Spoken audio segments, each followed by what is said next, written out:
in an electrochemical or electrolytic cell. Prior to doing electrolysis or electrodeposition or electrorefining, it is possible to estimate how much amount of material can be generated or can be consumed using this Faraday's law. Basically, you will estimate initially charge. That charge can be converted into mole equivalents by dividing Faraday's constant.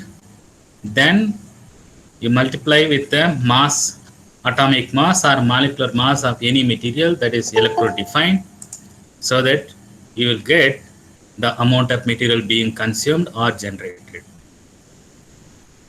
Charge is nothing but how much amount of current that has been impulsed or derived from the cell for how long. Coulomb is nothing but ampere second. Ampere second. And at the end of the last class, we have seen that the performance of the electrochemical cell or electrolytic cell strongly influenced by the temperature. We have a temperature coefficient, dE by dt. dE by dt is related to change in entropy of the system. So by now, I am sure you are familiar with three important thermodynamic quantities. Free energy change, heart of the thermodynamics, connected to heat of reaction and entropy of the system through Gibbs equation. What is that equation? Equation connecting delta G, delta H and entropy. No? Delta G equal delta H minus T delta S. If you know any three quantities, it is possible to, two quantities, it is possible to estimate the third one. And very much it is possible to estimate for the electrochemical cell or electrolytic cell. Because so delta G is connected to cell potential or electrode potential through Gibbs equation, delta G equal to minus NFE or delta G naught equal to minus NFE naught. Then delta G is also connected to reaction coefficient or equilibrium constant by, who can complete the relation between delta G and equilibrium constant? How they are related? They are thick friends. How they are related?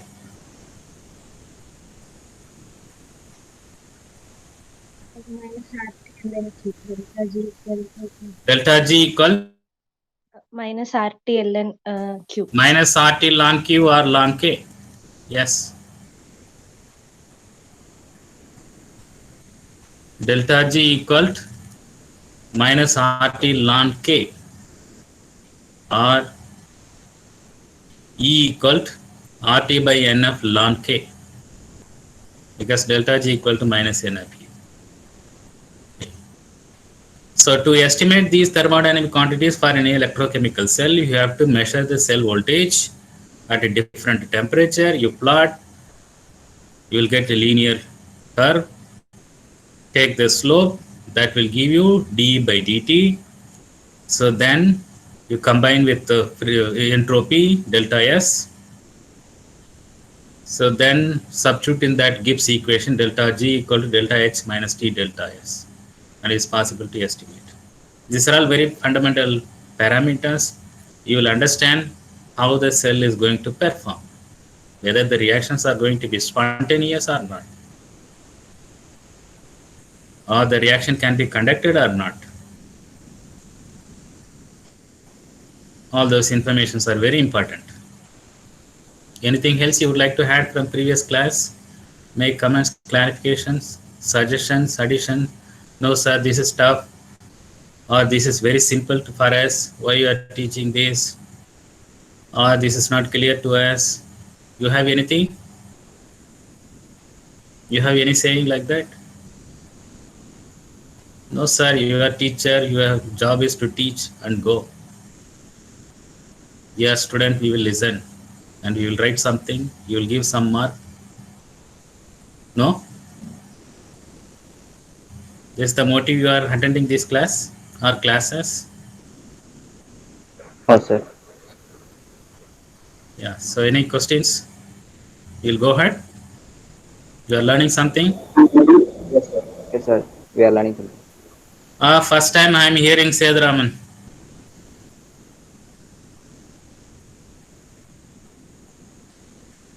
Okay, we'll go ahead. You know this My mic having some problems, so that's why I can't able to too much capture the echo, feedback. too much echo. It's too much echo. So this physical chemistry or chemical physics, are in very particular this topic that you are learning or I am teaching. People say it is very dry subject, but for me, this is the bread and butter, the subject close to my heart. So I learned these topics through my professor, Professor Munuchandriya from Bangalore, one of the pioneers who started lithium ion battery work at least 20-25 years before in India. The first lithium ion battery fabricated in our lab in Bangalore, at least 1999 or 2000. So I admire him, my teacher, my guru, or whatever you name it. Through him, I learned, and that department or that institute stands for the electrochemistry. I don't know whether I have transmitted a book, Pokris and Reddy. Did I give you that book? Handbooks of batteries, or I have ebook. Yes, sir. I gave, right? Did I give or not? Maybe I will give. Yes, sir. Right, Reddy. I think he was the head of the department of that department where I have done PhD and all those things. There are many other. S.K. Rangarajan, D. N. Satyanarayana, Munuchandriya, Ilangovan, Shankar Narayanan. So my boss's boss, complete volume of a journal was published by his work. All volumes, series of volumes, such as tradition they had.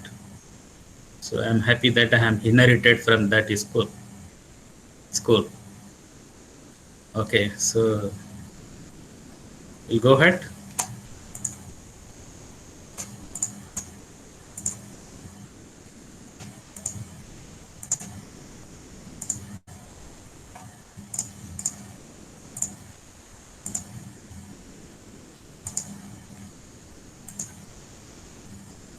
So is my screen visible?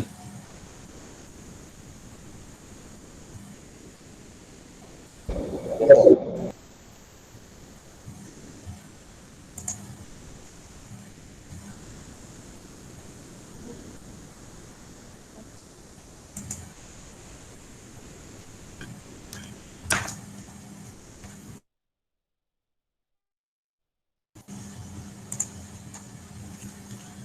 Okay, so far last 4-5 classes we have seen the basics of electrochemical cells or electrolytic cells. What are their components? What are their features? How thermodynamics is connected to the cell potential or other thermodynamic parameters.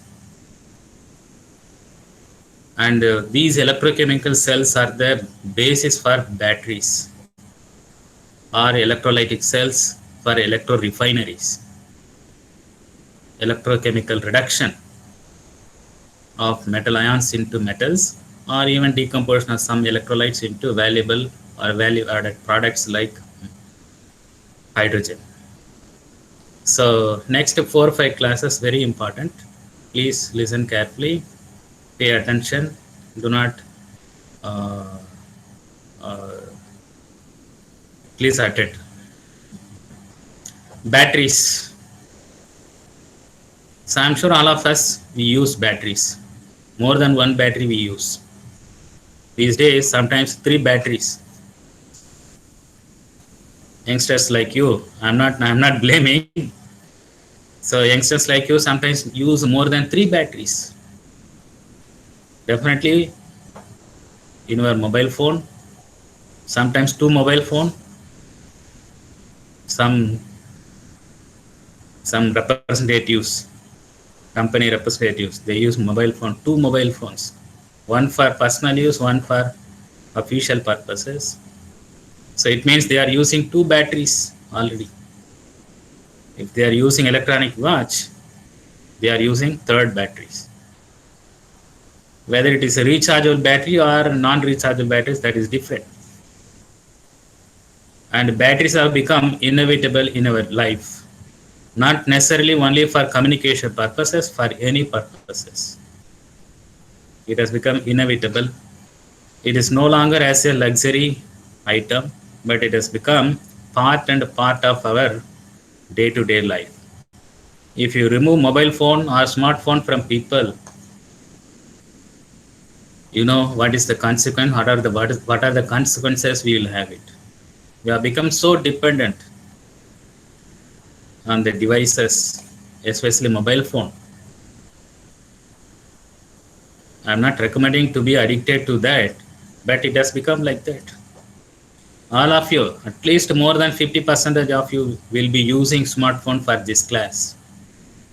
You might be connected to the line grid, or maybe you would have charged completely your mobile phone. That speaks about the maturity of this technology. That speaks about maturity of this technology. It has become so versatile. You cannot avoid use of batteries for consumer electronics. The terminology mobile phone itself would not have arisen if no batteries would have been there. We would have had only, what is that?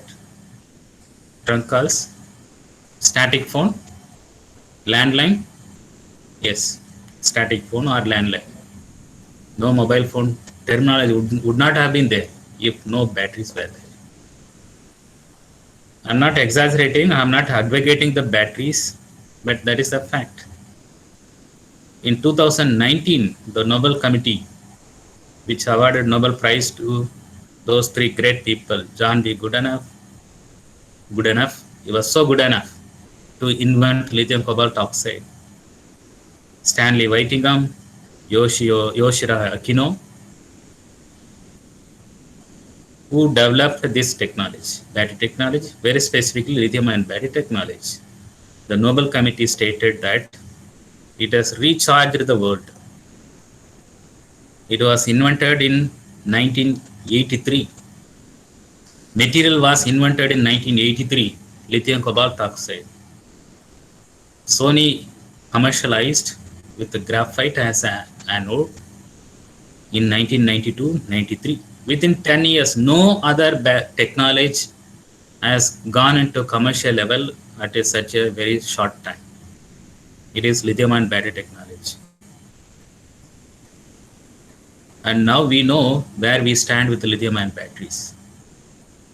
Now, most of these lead-acid batteries are being replaced by lithium-ion batteries, including electric traction, UPS, whatnot. Okay. So, what and all you know about batteries so far? We are free to share before we move on.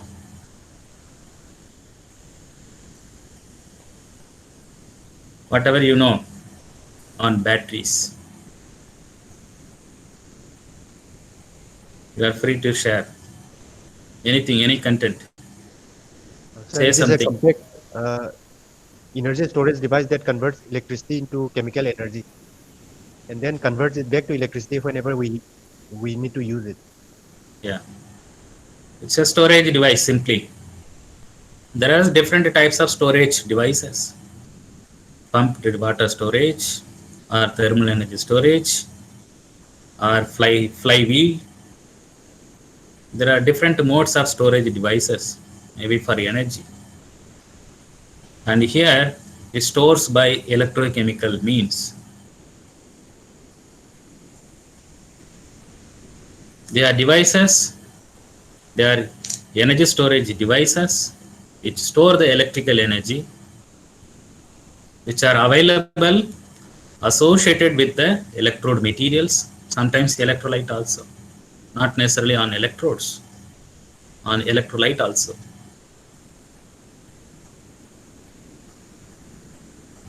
Was it Nafis? Is it Nafis who responded this?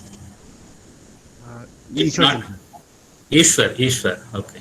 It not only converts the chemical energy into electrical energy, it also stores batteries. That's the simplest textbook definition. The convenience of these batteries or these devices are the energy produced or energy stored here can be used anytime, anywhere, etc. Energy produced or stored here can be used anytime, anywhere. We have been using primary cells. Maybe last 20, at least in my case, I'm seeing, if not using, I'm seeing these primary cells for last 30 years, more than 30 years before itself. But I have not seen fabrication of them. Maybe until before 10 years. Somewhere it was fabricated or it is fabricated and sold to us. Energy produced and stored and can be used here, anywhere, anytime. So batteries are electrochemical energy storage device which converts the chemical energy available with the electrodes into electrical energy and store it. And it can be taken back, can be reused anytime, anywhere. And if they are rechargeable batteries, you can use multiple times, not just 10 times, 100 times, 500 times, 1000 times, 3000 times with respect to lithium ion batteries. You can use it, recharge and use it. It has become part and a part of our life, in our day-to-day life. At least communities like us, academics, excuse me, communities like us, students, faculties, academicians, we are all dependent on this device, smartphone, laptop or tablet or anything, which all integrated with battery.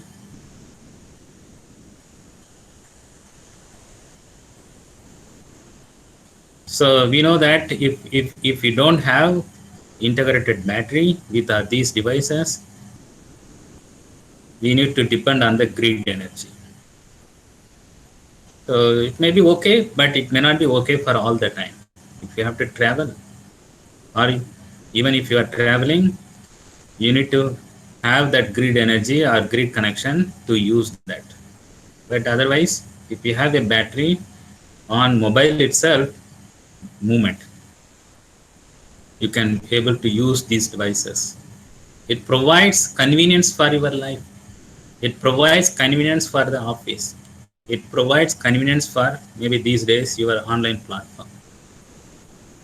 No wonder. No wonder.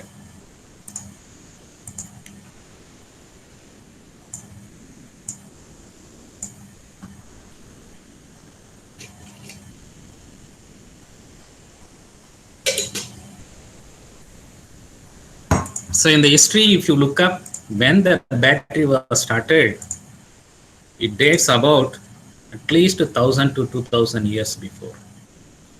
At least 1000 years. We have to go to this Romans, pre-Romans era. They are called Baghdad batteries or Bharathian batteries. They essentially had clay vessel or terracotta. You can see that this is the picture I have taken from the open literature. It's like a container, a jar made up of clay. It's a terracotta jar. And in which, so two dissimilar electrodes and the seawater was added.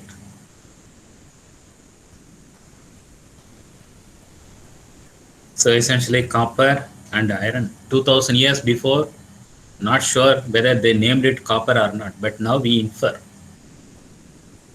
And marine water, salt water. The very fascinating thing is that people who touched these terminals and the potential and the energy or current or power that was delivered by these terracotta batteries or Bharathian batteries or Baghdad batteries, it was so high that they felt shock.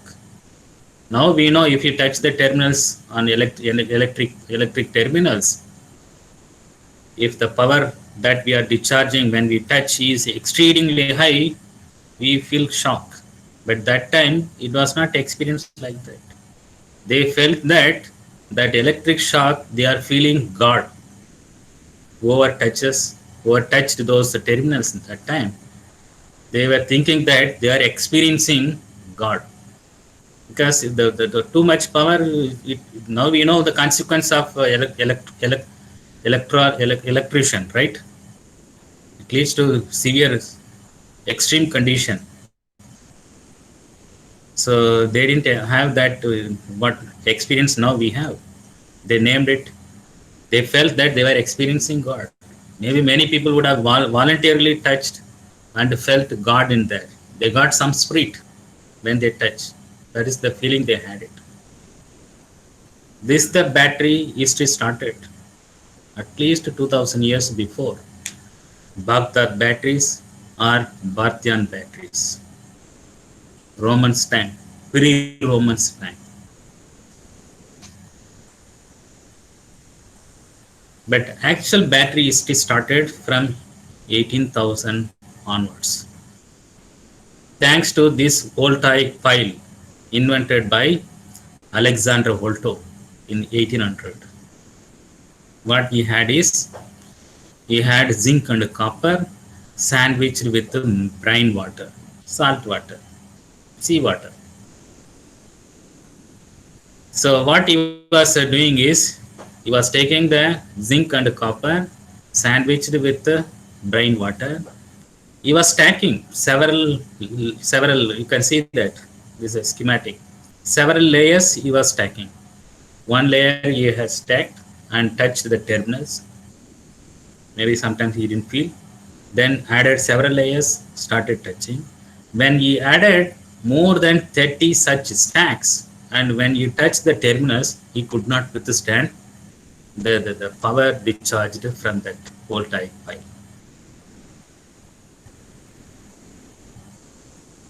This is how the history started for the electrochemical batteries or voltaic pile. Piled, he has piled, stacked several layers. So until 30 or so, you could withstand, or one could withstand the electric shock. Beyond that, it is difficult. Now we know when you combine copper and zinc, how much voltage it will generate in a single cell. Now we know, I'm sure. 0.761 and 0.34, at least 1 voltage, 1.1 voltage theoretically. If you stack 30 such batteries together in series, you will get at least 33 voltage. And depending on the area and the size of the electrode, anode and the cathode, we can guess how much current it will generate or how much power it can generate. So it couldn't withstand beyond 30 stacks. Then in 1836, John Daniell invented Daniell cell, the another version of voltaic pile.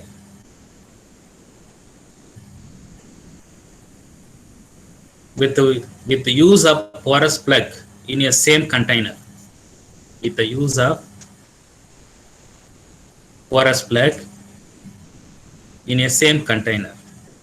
The electrodes are zinc and copper, but not stacked like this, but separated through a porous layer, so that short circuit is avoided and you get much better battery voltage. John Daniel. But real thanks to goes to Gaston Plante, an Italian physicist who invented first rechargeable batteries. Voltaic pile or Daniel cells, they were all only it could produce the electricity. We could not reproduce it. We could not reuse it. They could not be reused. They are all primary. Now we understand.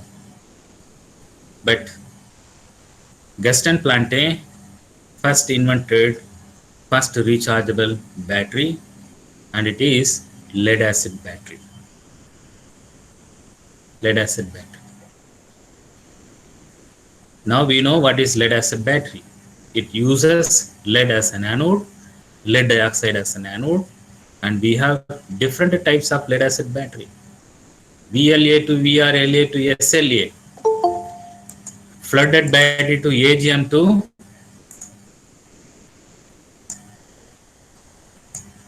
agate gel matrix, AGM, adsorbed glassmate.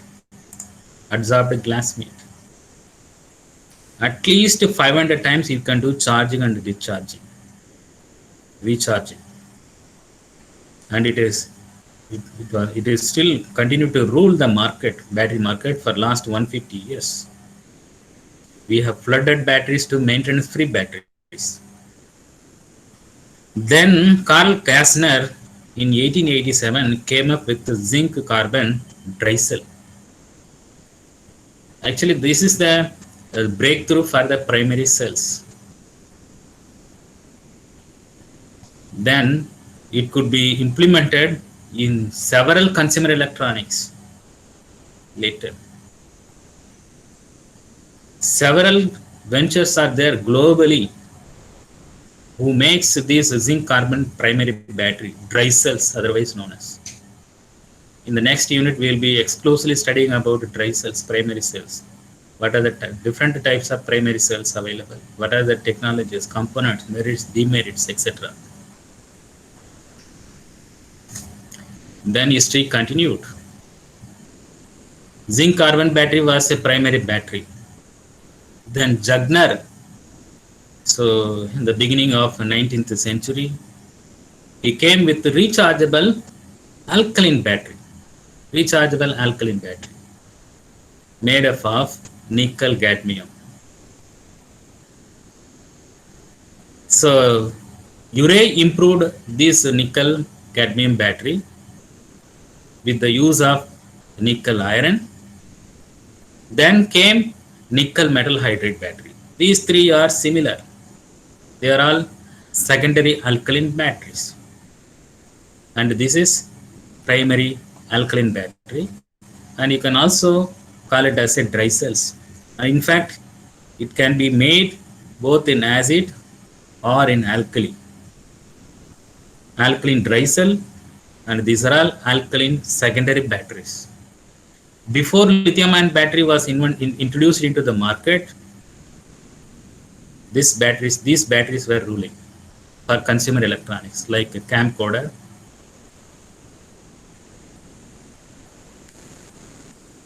such devices. Nickel cadmium, nickel iron, nickel metal hydride batteries. So details of these batteries we will look up in the third unit, I think. The third unit. Then came the advancement on the batteries. Thanks to this technology, lithium-ion battery technologies. Primary batteries were invented in 1970. Whitingham with titanium sulfide. Then came in 1983 secondary lithium-ion batteries, and eventually Sony commercialized this lithium-ion battery technology in 1992, 91, 92. Now we know the history, where it is heading, how many dimensions, directions this lithium-ion battery also has taken, similar to the Geston battery.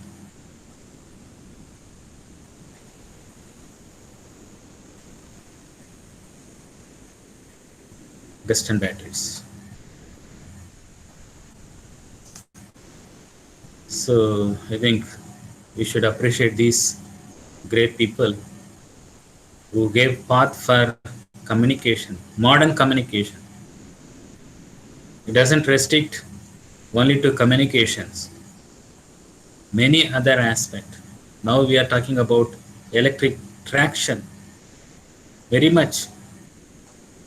Several ventures, several nations have taken policy to electrify the vehicles, essentially using lithium-ion batteries and lithium-air batteries.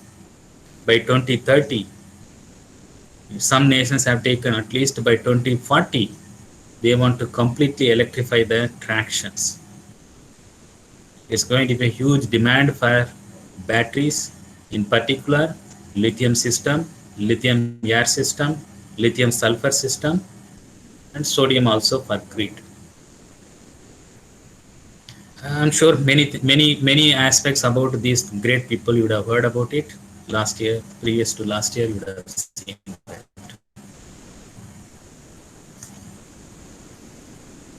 Batteries are energy storage devices. They store by means of electrochemical redox reactions, and we know that they are primarily electrochemical cells. The reactions are spontaneous.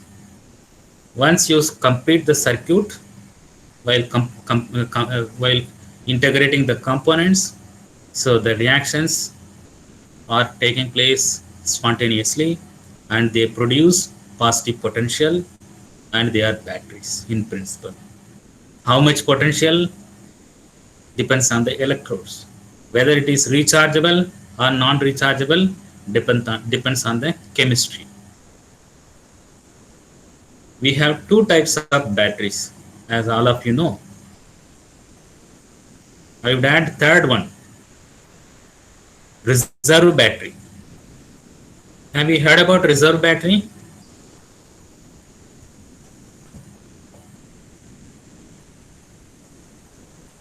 No? No. Yes, sir. Reserve batteries. So I think I don't have to elaborate these two terminologies: primary batteries, secondary batteries. Primary batteries,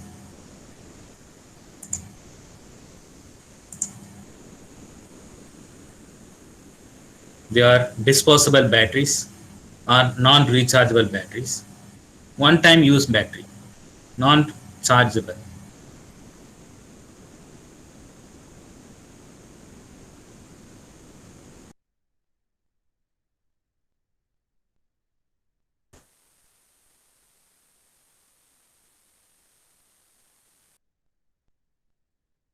Use and this is a primary battery.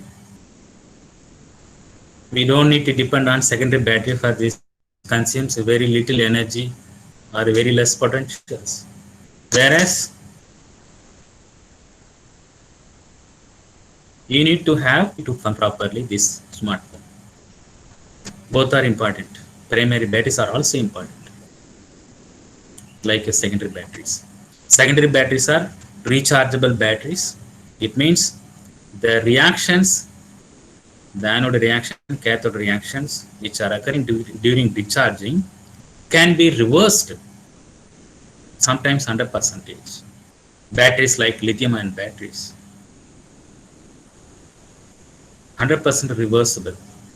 You get Coulombic efficiency as high as 100% or 99%, at least 95% and above in the case of lithium-ion batteries. And they are chargeable battery or rechargeable battery. Not once, twice, thrice, 100 times, 500 times, 1,000 times, 3,000 times. There are laboratory claims 10,000 times you can do charging and discharge. Last year there was a news, unlimited times of recharging a battery using silver nanoparticles, silver nanowires for some battery system. Unlimited times.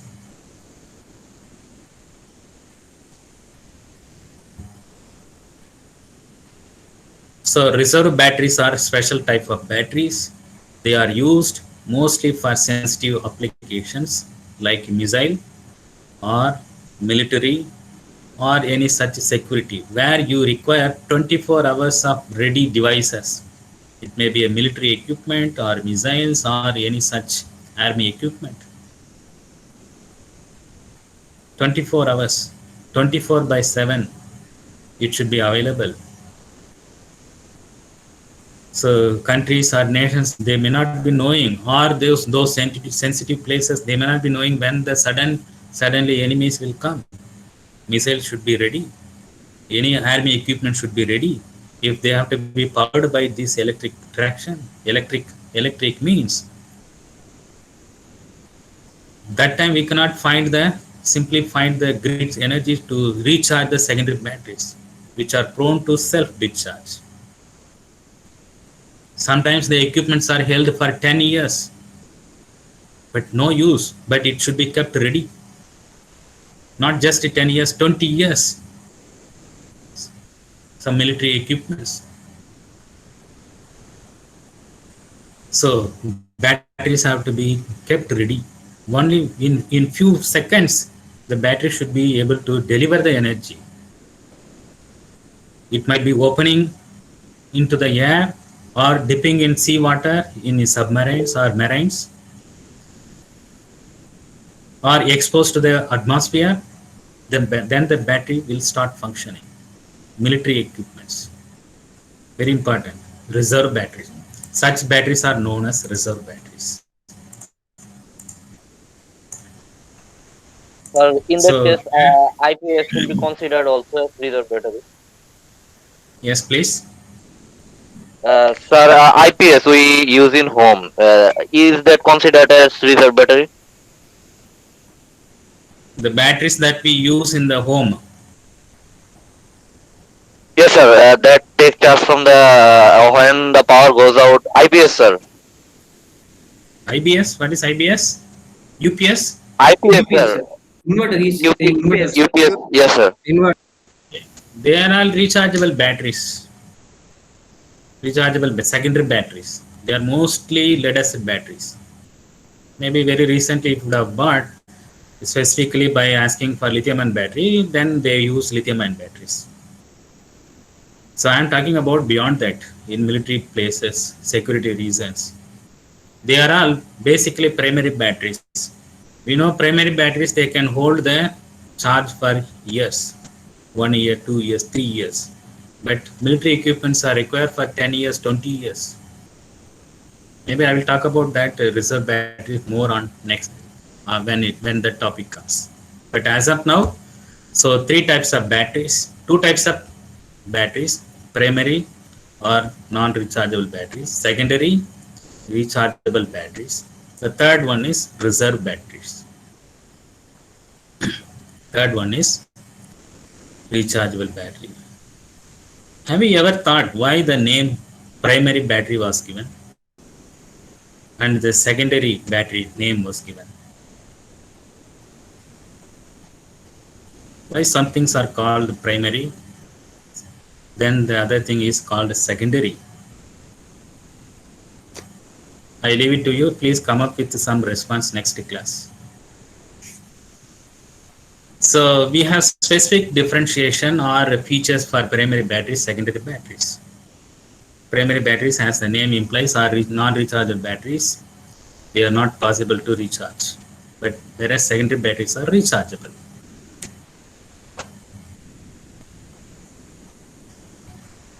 And since no recharging is taking place in primary batteries, and we don't mind volume change of the materials. What is volume change?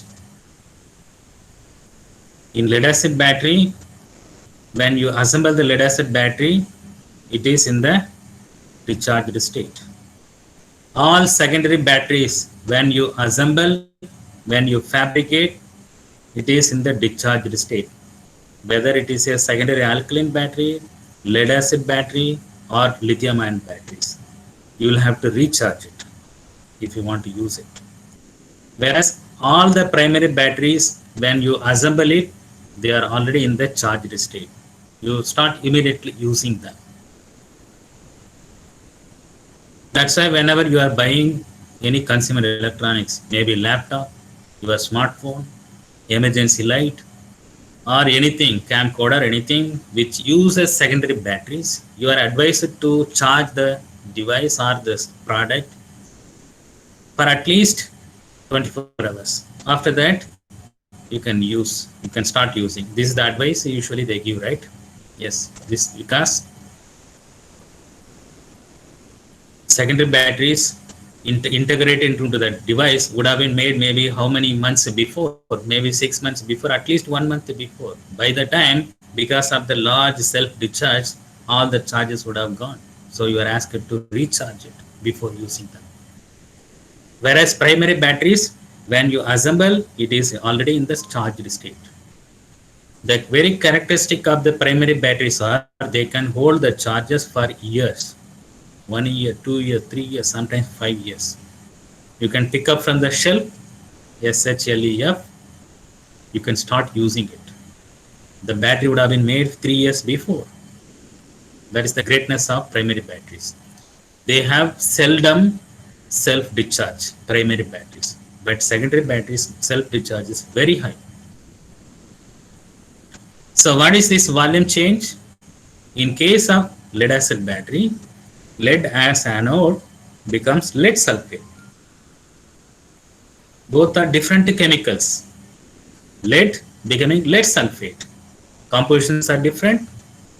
You know, any material has a volume, cell volume, crystal structure. They are different.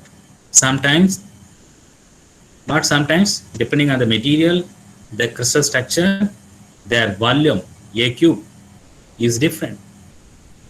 So since we don't bother about that because it is a primary battery, we are not going to recharge.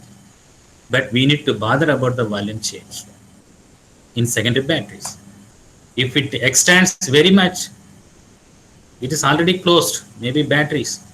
I have it, the lamp there. So you cannot have a volume change. It has to be given serious thought on that. Okay. So it doesn't have to accommodate the volume change, but it has to in the secondary batteries. Self-discharge is very, very minimum in the case of primary batteries. It can stay on the shelf, SHLEF, Almirah. You can keep it in the Almirah or shop for years. Still you can use it, primary batteries. That's the power of primary batteries. Whereas secondary batteries, so assume that you have this smartphone, you charge it today to 100% of the charge,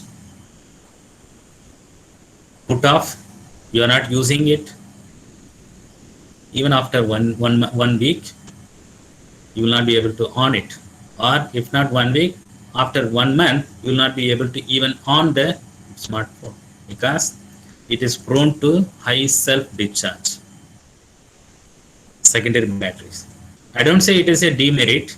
It's a demerit, but it's not a big syndrome. That's the characteristic of that battery. When you want to use that battery, you will have to recharge it.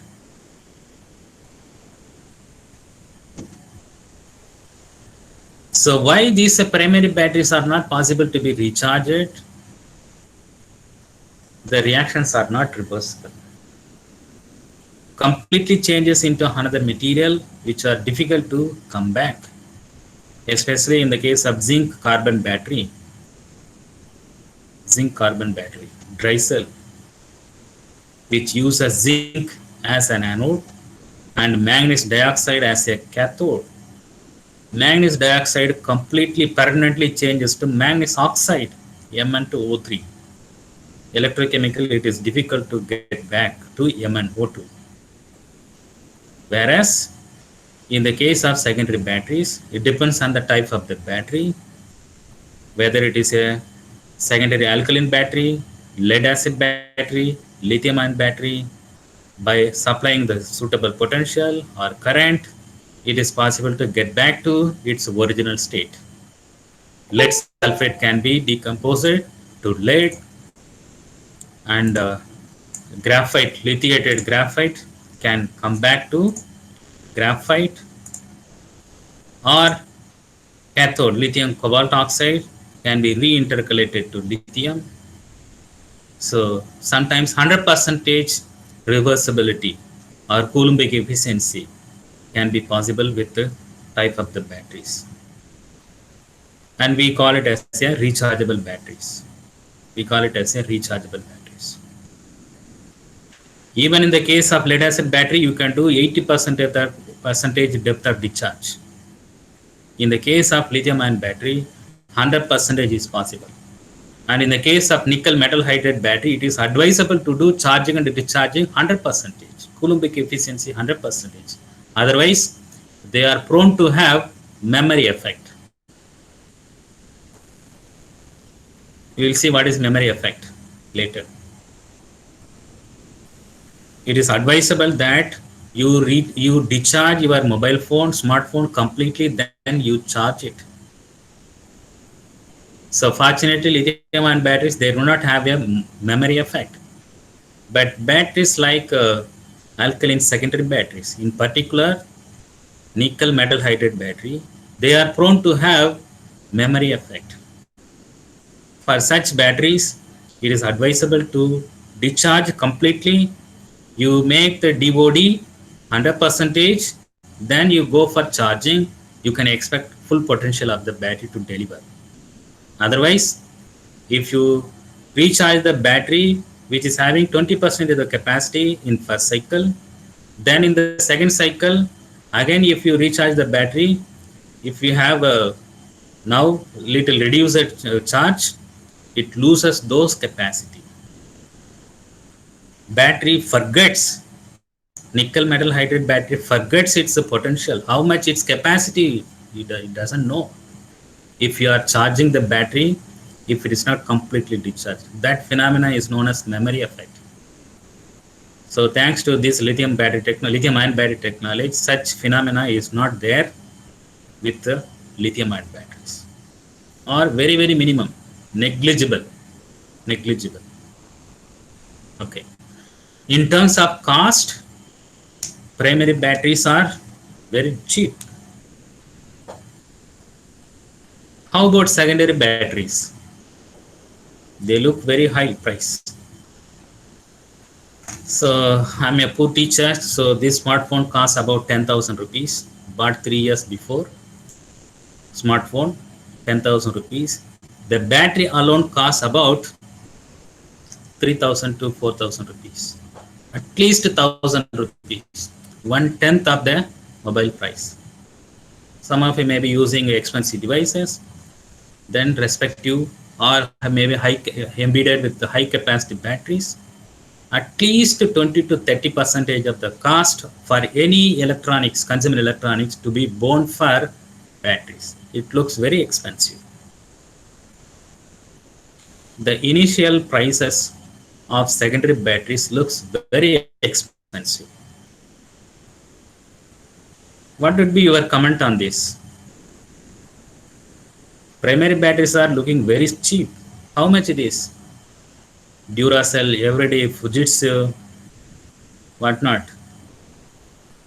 How much it is one cell? Could be able to deliver 1.5 voltage. 8 rupees, or maybe in best cases or worst cases 12 rupees. Whereas if you want to buy a rechargeable 2 alkaline batteries, at least 250 rupees you have to pay. Whereas how many primary cells with 250 rupees you can buy? At least how many? 20 cells you can buy.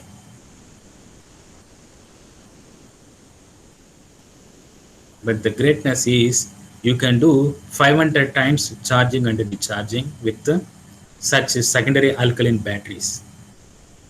It's as good as buying 500 such primary cells.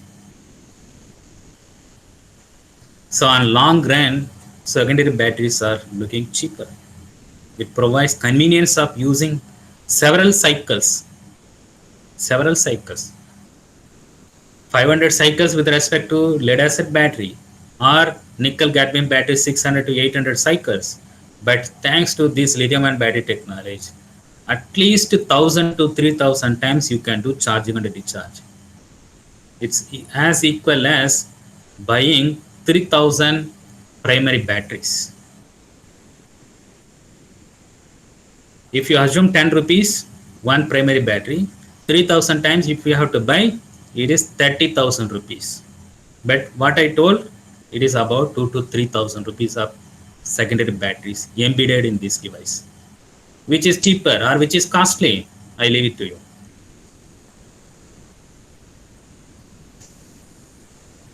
So many a time, so for functioning of any consumer electronics, it requires more than a battery, more than one batteries. Depending on the load that is requiring for the functioning of any device. So sometimes you have to have a large voltage or large current. Load will remain same. I mean, power will remain same. So if you are looking for voltage, high voltage, you have to connect the batteries in series. Or if you are looking for high current, you have to connect the batteries in parallel. But in both cases, you will get the same power. You see here, we have 3 batteries. Each battery has 12 voltage and could be able to deliver 1 ampere current. If you connect them in series, so you know that series connected batteries, you will have to add the voltages. 12 into 3, 36 voltage. Current remains same. Multiplication of both current and voltage give you 36 watt.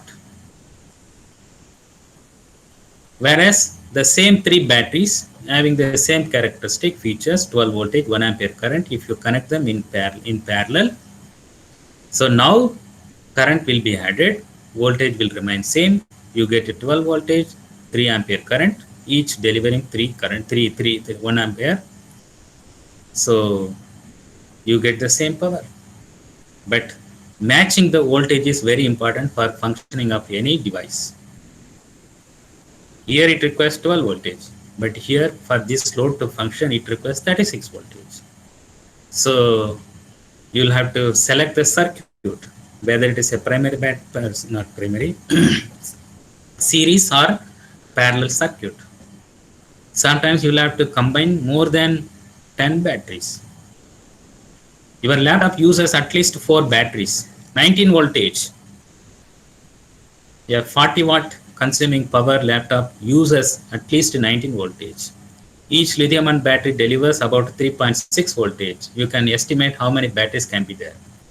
There are laptops which consumes or which functions at 12 voltage. Okay, and this smartphone functions at 3.6 voltage. You can imagine how many cells can be there, lithium-ion batteries. And this what is this? Remote controller requires 3 voltage. There are remote controller which requires only 1.5 voltage. So depending on the voltage requirement for functioning of any consumer electronic devices or device, you need to combine more than one battery, either in parallel or in series.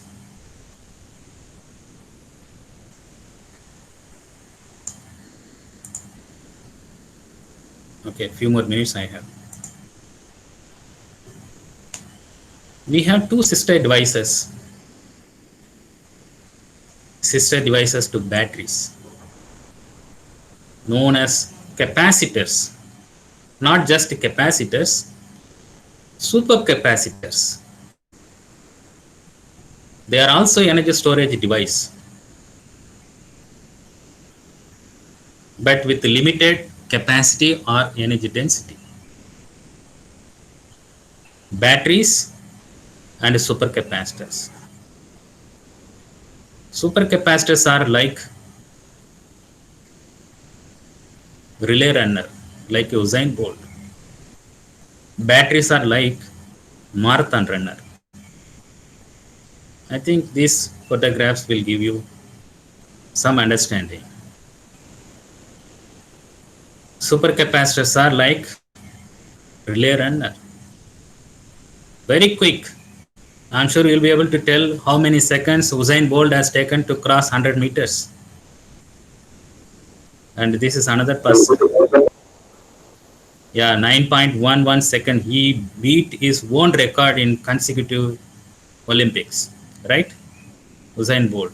100 meters, 9.1 seconds. Whereas marathon runners, they run for kilometers. 20 kilometers, 30 kilometers, marathon runner. What do we get? The one who runs very quickly uses the energy very quickly. So much power he has put up. The one who runs hours, very little power, but very long time he is putting. These are the characteristics of this resistor device, supercapacitors. It could be able to deliver hundreds of thousands of power compared to batteries. Kilowatts of power a supercapacitor can deliver, whereas battery could provide only watts of power, 1 watt, 2 watts, 10 watts, etc. But kilowatts of power can be delivered by supercapacitors momentarily, very short time, maybe like Usain Bolt, 9 seconds, 9.11 seconds, few minutes. But batteries can provide little power, but for longer time. Another characteristic of supercapacitors are they could provide charging discharging for exceedingly very long cycles. 1 lakh time you can do charging and discharging with respect to capacitors, supercapacitors or condensers. So the only problem or this, it's not a problem. That is the characteristic of that. It's not a problem for the supercapacitor. It stores only little energy, whereas battery could store very large energies, at least 10 times higher than these capacitors, supercapacitors. We have the other electrochemical device, fuel cells. They are also galvanic cells or voltaic cells. They also develop positive potentials. They have got anode and cathode, electrolyte. In addition to these three components, we need to supply a fuel and oxygen. Fuel will undergo oxidation at anode. For example, hydrogen will undergo oxidation and oxygen will undergo reduction at the cathode. And if the circuit is completed, you will be able to read the cell potential of 1.23 voltage theoretically. If hydrogen has the fuel, oxygen has the oxidant. And you name it as a hydrogen oxygen fuel cell. And if the electrolyte or the membranes are proton exchange membrane, you name it as a PEMFC. PEMFC, proton exchange membrane or polymer electrode membrane fuel cells. Simply hydrogen oxygen fuel cell or hydrogen fuel cell, because oxygen is common for all types of fuel cells. It develops theoretically 1.23 voltage. This is the anode reaction. Hydrogen as a fuel, and it can be done in acid and alkali. Okay, so undergoes oxidation. Oxygen undergoes reduction, and the product is electrical energy, potential, voltage, current, power, and water.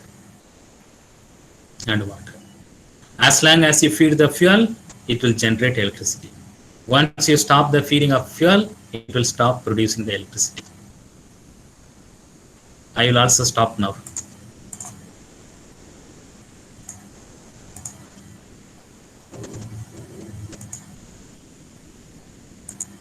If anybody would like to add anything or make some comments, clarification, you can do so.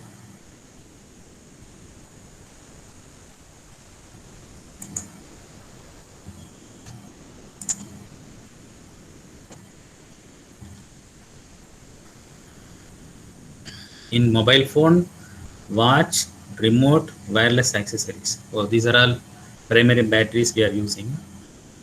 What are the causes of mobile phone battery, smartphone battery damage? How it counts recharging cycle if charging and discharging are simultaneously occurring? Standalone solar system with daytime load. Okay. So what causes the mobile phone battery, smartphone battery damage? You know, if failure of the BMS, yesterday itself I told, your smartphone uses a secondary battery, lithium ion battery, or UPS secondary battery is used. Wherever secondary batteries are used, they must be integrated with the battery management system. Failure of the battery management system will lead to overcharging or over discharging. Either case, either way, it will damage the battery. Overcharging or over discharging, it will damage the battery. Apart from that, there are other ways of damaging the battery. For example, if you drop your smartphone, physical abuse, maybe intentionally or unintentionally, by mistake you are dropping your smartphone. So if the impulse is very high, so that will accelerate unnecessary reactions. It might lead to explosion. There also damage of the battery. And very much overcharging, over discharging will definitely cause the battery. And there are reasons, there are several reasons at the end of this unit where we will have one parameter, degradation of the electrodes. Main reason why battery can undergo degradation. Lead acid battery can be charged, discharged for 500 times. After that, what will happen? Capacity will fall down to less than 80%. One cycle, the next question is, Siddhartha raised that. What counts one charging and discharging cycle? One charging and discharging cycle is when the discharge capacity falls 80% of that is one cycle. You charge the battery, you discharge it, one cycle. Next cycle, you charge it, discharge it. If the capacity is giving 80%, count it second cycle. If the capacity is falling less than 80%, you should not consider that cycle. So cycle life is, or one charge discharge cycle is before the capacity falls 80%, less than 80%. It is counted as a cycle life, one cycle. So this can happen for lithium ion battery after 2000 cycles, 3000 cycles. For lead acid battery, maybe after 600 cycles. For secondary alkaline batteries, maybe after 800 cycles. After that also you can still use it, but you will not be able to get the full capacity because capacity is lost. 20%, 30% capacity would have been lost. So Siddharth, I hope I responded.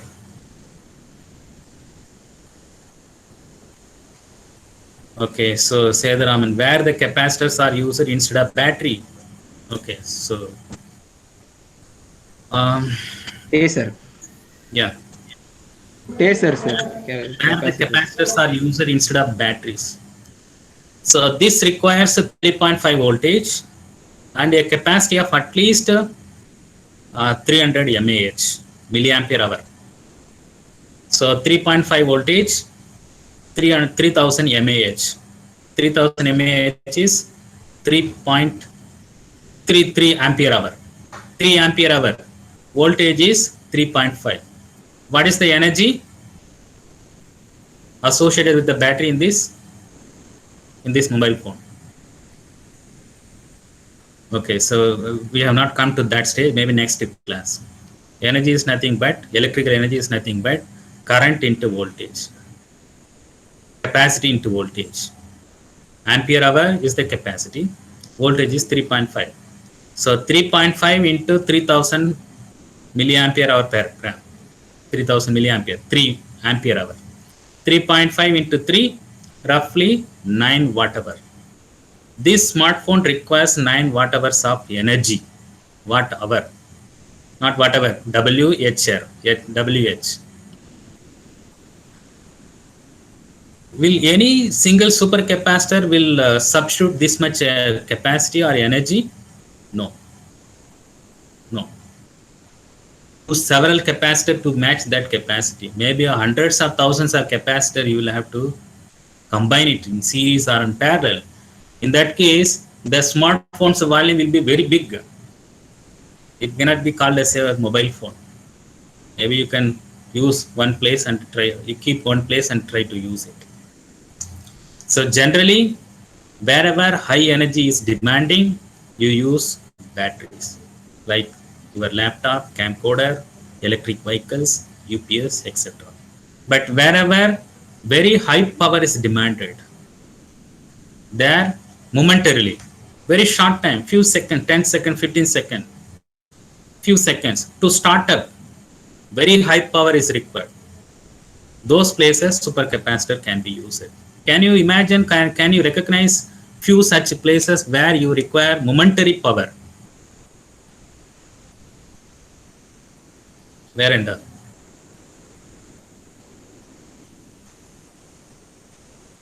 wherever you have a motors, your table fan, your ceiling fan, starting of your vehicles, okay, traction, when you start the vehicles, they are all in rest.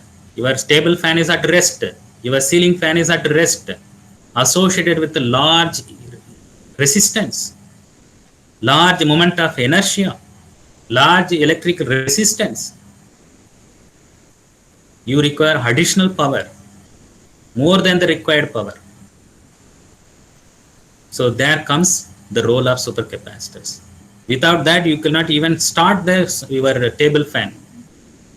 If you compressor, air conditioner compressors, we have 250 microfarad capacitors used in AC compressors. Okay, so to overcome the large resistance, electrical resistance, and moment of inertia, wherever you have a motors, especially to start maybe a vehicle, your table fan, compressor, or those places, momentarily you require very high power that cannot be supplied by the batteries, can be supplied by the supercapacitor. There they find supercapacitor. Sedram, I think I answered. Anything else? Sir, does defibrillation use a supercapacitor? So too much noisy, maybe a little away from your mic and talk. Sir, heart defibrillator, does that use supercapacitor? Someone can educate me his question. Sir, heart defibrillator. When a heart goes out, the defibrillator pumps the heart to bring life back. So heart defibrillator. Sir, he's asking that It's not clear. device used to pump defibrillator. In case of stroke or something, they use some capacitor charge to restart the heart. So what type? In that sense, he's asking, sir. No, so wherever high power is demanded, these supercapacitor can find the role. It need not be only whatever you are mentioning. Any places, high power is demanded. We have a grid, right? Grid has some current. You cannot get beyond that. Okay, 230 voltage in India and some current, maybe 50 ampere. The maximum power is that only. But your system requires beyond that, you need to have an additional device. That is the supercapacitors. Once the device starts, then regular power from the grid can supply. Only momentarily you require to start. Those places supercapacitors are requiring. Yes. Thank you, sir. Heavy duty supercapacitor and sir, heavy duty capacitor and supercapacitor are same or different, sir? Humidity capacitor, Heavy duty, sir. Heavy duty capacitor. heavy duty capacitor and capacitor. So we have terminologies. Next class, next 3-4 classes, very important. We have different terminologies or parameters to consider when you want to develop a battery. I think Arunachalam has come into that line. Heavy duty means high power discharge or high current discharge. So there are batteries meant for heavy duty applications, high power discharge. There are batteries meant for low power discharge. Similarly, so supercapacitors, when compared to supercapacitors, battery supercapacitor can be, it is in a heavy duty, high power it can be delivered. But the question is how long? How long? Batteries can provide very long time, less power. Supercapacitor can provide high power momentarily. So among the supercapacitors, so they may have, depending on the type of the capacitor, they may have a little larger capacity or capacitance, or lesser capacitance or capacities. So depending on the sizes, type, the capacity or the power that can deliver varies. So larger the power delivering, you call that as a heavy duty capacitor. Similarly, heavy duty batteries. Okay. Anything else?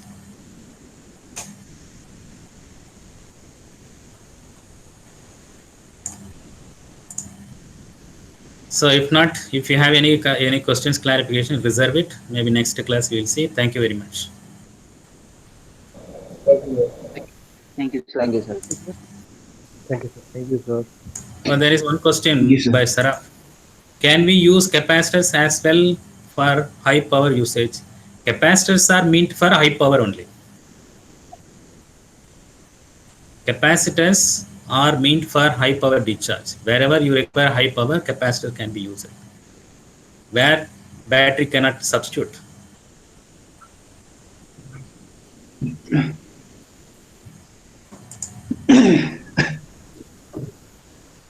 Okay, see you. Thank you, sir.